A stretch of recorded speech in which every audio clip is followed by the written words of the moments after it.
This week, let's take a look at an entry-level airbrush by Harder and Steenbeck. This model is called the Ultra, and it usually goes for around $100 US, which is a great price for such a legendary airbrush brand. It's very comfortable to hold and to paint with, and I think this might be the easiest airbrush that I've ever had to break down and clean. This is just a really cool design. It's easy to use and to learn with, and even easier to clean and maintain. Even though this one is considered or sold as an entry-level or beginner airbrush, I think it's way more than that, and it can actually compete with the Infinity, which is Harder and Steenbeck's top-of-the-line detail airbrush. I'll explain what I mean by that later on, but for now, let's talk about some of the specifications of the Ultra. I bought this one used and in like-new condition from a company called Spray Gunner here in the United States. They were selling it for only $67, so I decided to pick it up to test it out.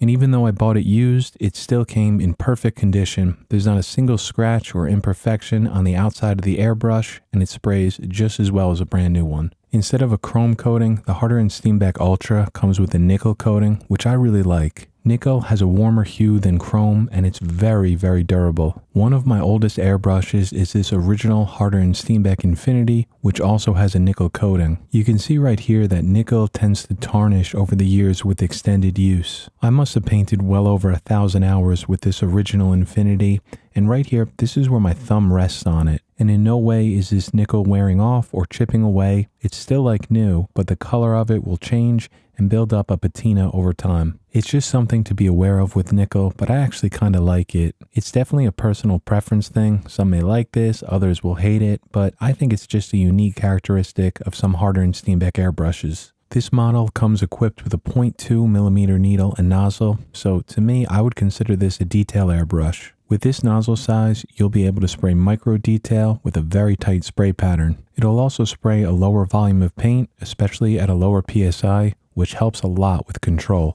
But the downside of a 0.2 is that it can be very unforgiving with the type of paint that you're spraying. You'll definitely need to be using a high quality airbrush paint that has finely ground pigments and binders, and you'll also need to get your reduction down correctly. Because this airbrush is marketed as beginner friendly, I think that it should have come with their 0.4mm needle and nozzle, which is just so much more forgiving with the type of paint that you're spraying over a 0.2. But the good news is that you can buy those separately or buy the 2-in-1 version, which comes with both the 0.2 and the 0.4. The Ultra also comes with a 2ml paint cup, which is adequate for most applications. But what I really love about it is that it's removable. When you're able to take off the cup like this, it's really easy just to clean out and make sure that there's no dried paint within the body of the airbrush. And the bottom of airbrush cups tend to wear out over time with extended use, especially from cleaning. So it's just nice to know that if you build up some scratches inside it or the finish starts to fade away, you can swap it out with the new one. And this cup is held in by compression. There's no screws or anything like that. Just press it in and you're done. The Ultra has a simple, standard round trigger. These are very comfortable, and I've always been a big fan of these. They offer a good amount of grip, and they don't dig into your finger like some other trigger designs. The rear handle has no extra features, no needle limiter or cutouts. I prefer this, but that's just me. If you like those things, just be aware that this airbrush does not include them. Like every other Harder and Steenbeck airbrush that I own, the Ultra comes with a quick adapter. These Harder and Steenbeck quick adapters are easily the highest quality ones that I've seen from any brand, so it's really nice that it includes one with the airbrush. So let's get to the airbrush breakdown so you can see all the internal parts of the Harder and Steenbeck Ultra. After removing the cup and the rear handle, I can unscrew this chuck here to remove the needle. The model that I bought came with the new 2.0 Harder and Steenbeck needle. It's supposed to be made of higher quality materials, and you can tell the difference between the old one because this one has 2 notches on the back. From here, I can unscrew the needle chuck. This is what you use to tighten down the needle. In here, we have the screw which holds down the spring assembly. You do have a small amount of room here to adjust the airbrush spring tension, but not all that much. I'd recommend tightening this down all the way for better airbrush control. The tighter that this is screwed down, the better seal you'll get between the nozzle and the needle tip.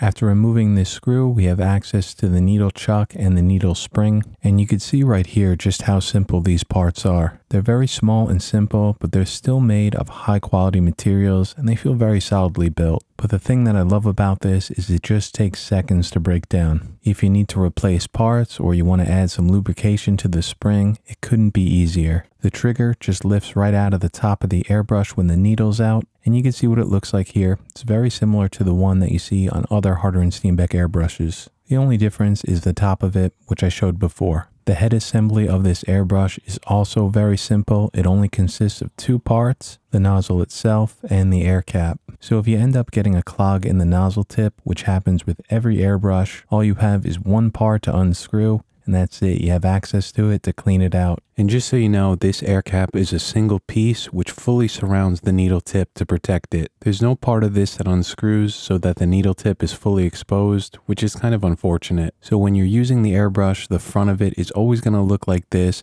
There's no way to get a part of that off so that you can easily clean the needle tip. That's kind of a letdown for me because I'm always checking that needle tip for tip dry, but that's the way this one is. But there is a way around this by buying some extra parts, which I'll talk about in a minute. But overall, the build quality on this one is fantastic. It's just like every other Harder & Steenbeck airbrush that I've tried and owned. Just perfect build quality, exactly what you want to see. Now, I own a bunch of airbrushes, including the Harder & Steenbeck Infinity, the CR Plus, and the Evolution. And what I noticed is that the nozzle and the nozzle caps are interchangeable, so you could swap these out from one airbrush to another. As long as you have the same needle size, like on this one, all of these are 0.2, these air caps will work on all three of these airbrushes. For example, if you like the head assembly on the Infinity or the Infinity CR Plus, you could swap it out with the one from the Ultra. So I took this air cap off the Infinity CR Plus, and that CR Plus has a 0.2 millimeter nozzle in it right now. And then I removed the cap from the Ultra and put this one on instead. And you can see right here, it looks great. And if you have this air cap on, you have easy access to the needle tip, so you can clean off any tip dry. And I could also place on that 2-prong needle tip protector that comes with the Infinity. That way you could use it like this if you're nervous that you might damage the needle tip. And then when you want to do more detail stuff and have access to that needle tip, you could remove it. It's the same thing with the Evolution. You could take this cap off if you want and swap it onto the Ultra. And a nice thing about the Evolution air cap is that it does have that separate piece on the end of it, so you can unscrew it if you need access to the needle tip. Another thing that I noticed is that the rear handle from the Infinity fits just fine on the Ultra. This actually surprised me. I didn't think this was possible. So if you want, you could build like a Frankenstein Harder & Steenbeck airbrush. This one has the body of the Ultra with the air cap and the rear handle from the Infinity CR Plus. And this rear handle with the needle limiter works great. It works exactly the same as it does on the Infinity. So I thought this was really cool. It actually surprised me that all these parts interchange like this. You know, the Infinity is a much more expensive airbrush. You're going to pay around $250, $260 US for it. And the Ultra only comes in at $100 US. You may be able to find it cheaper. But with that $100 airbrush, you can upgrade the parts over time and kind of mix and match it to build it the way you want.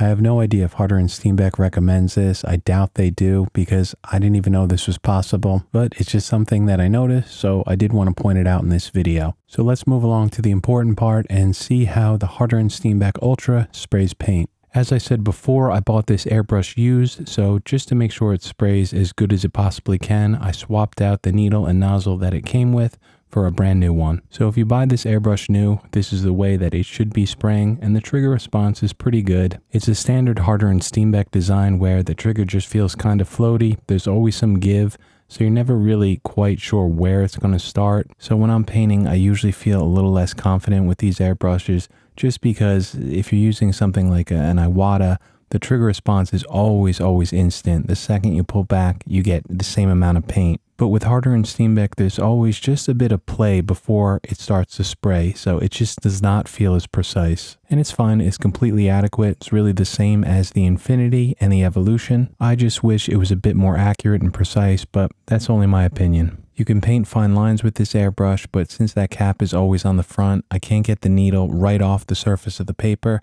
so I can't really get a hairline with this air cap. But the spray consistency is beautiful. It sprays a very smooth line. You can see that there's no breaks in this, and it atomizes the paint as good as you can get. It really doesn't get any better than this. So I decided here to remove the air cap and place on the one that comes with the Infinity. And you can see right here that I can get a much smaller and tighter line. And that has nothing to do with the airbrush or the needle. It's still exactly the same. The only difference is I can hold the airbrush closer to the surface. And when I say closer to the surface, I'm talking about the needle tip itself. I'm basically just holding the needle tip right off the paper. And it's just a bit harder to do with the original cap that comes with the Ultra. The airspeed felt very comfortable to me. It sprayed right around 4.8 meters per second, and that's right in line with what I expected for this airbrush. Very, very similar to the Evolution and the Infinity. So the last painting tutorial on this channel was a simpler one. It was this painting right here that you see of an eye. And for the majority of it, I used a GSI Krios PS771, but I decided to switch over to this airbrush, to the Ultra, just for a bit of this painting to see how it performed. I started out with some finer detail by using the shield and then spraying on the shield itself just to let some overspray get onto the canvas. And when I do that, I'm able to get very thin shadows for some of the wrinkles underneath the eye. And the Ultra did an excellent job. It sprayed exactly where I wanted it to. It felt very good in the hand and felt very easy to control. To be honest, as I was painting with this, I thought I was painting with the Infinity because it felt that similar. It really felt almost identical to that airbrush. And like I said before, the Harder & Steenbeck Infinity is much more expensive. It's like triple the price. But since the needle, nozzle, and the head design are basically the same, it's going to spray the same. And I feel like the Ultra really excelled here as I was spraying in some of this skin texture using a skin texture template and then just glazing a thin dusting of this paint in the area underneath the eye. And the reason for that is just because this airbrush atomizes the paint so well. And even though paint atomization usually has much more to do with the paint rather than the airbrush, I was still very happy with the way this one sprayed and atomized it. The only thing I'm not crazy about is the trigger response, meaning how far I have to pull back on that trigger to start getting paint. In my opinion, it felt identical to the Infinity and the Evolution, but I do think that this is a personal preference thing. Some people may love this, others won't, and I think it's fine. There's nothing wrong with it, but I would just like to see it a bit more precise. So that's it for this review. That's where I'm going to wrap it up. I really think it's an awesome airbrush, and if you can get it for under $100 I think you're getting a steal. The build quality is like all Harder & Steenbeck airbrushes. It's second to none, and I was extremely impressed to see the same build quality on the budget airbrush like the Ultra. So even though this is marketed as a beginner airbrush, I'd argue that it's much more than that because I can paint just as well with the Ultra as I can with a much more expensive Infinity. So with that said, I'm glad I picked this one up and I'm very happy to add it into the airbrush collection. So that's it for this one. Thank you for watching and I'll see you next time.